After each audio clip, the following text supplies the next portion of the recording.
Joining us this afternoon is Shantala Boss, a licensed mental health counselor. Thanks so much for joining us today. We appreciate that. We'll talk about your friend there here in just a moment and join the conversation. But we did want to touch on what is burnout and what are the signs and symptoms of burnout? Well, burnout is basically physical, emotional, mental exhaustion and lack of productivity. So when you have a lot of cynicism towards what you're doing every day, when you don't feel like getting up, when you experience negativity or feel a lack of productivity, or like you're unneeded or unimportant in what you're doing, a lot of times that's when we experience burnout. So really, those are the main symptoms, and sometimes it can mimic signs of depression. Well, why would you say burnout is on the rise right now, or would you say that? I would say it's on the rise right now, and I would say that is because of all of the changes that we've had to undergo within companies, within our home environments due to COVID. You know, we've had to make a lot of changes fast because of all the constrictions or restrictions or different rules. There's been different responsibilities placed on us, and we haven't had a quick turnover period of time to learn that.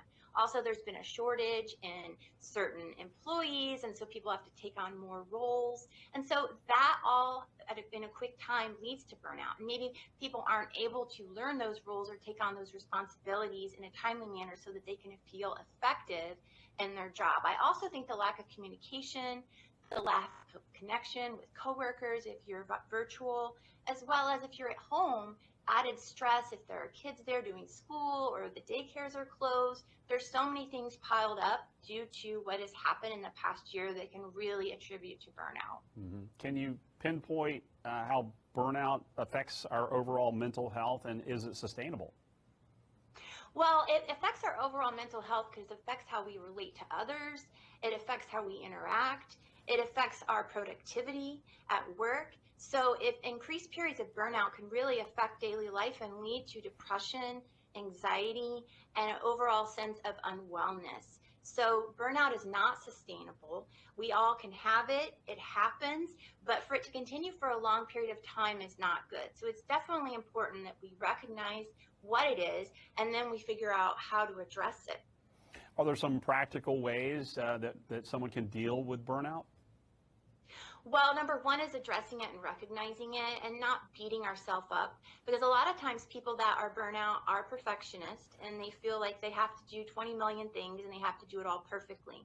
So recognizing that we are in a different state in the world right now, it's okay not to be okay, and that we don't have to be perfect at everything. Also, just taking time out for ourselves throughout the day. If we want to talk about my dogs, my other one jumped down, but this is Lucky, and he comes to work with me, and he actually is a very grounding force because every now and then my clients and I will just look over at him and laugh. He provides kind of a mental break for me. But if you don't have an animal, it's anything. It can be a song, it can be a conversation, it can be a connection with someone. Just taking those mental breaks throughout the day and recognizing when you need them, I think is very important. Yeah, just any type of diversion, change of scenery, or it's just something, because a lot of people working from home and that type of thing. So, well, great to see you guys. Thank you so much. Shantala Boss, she's a licensed mental health counselor. We appreciate you going in depth for us today. Thank you.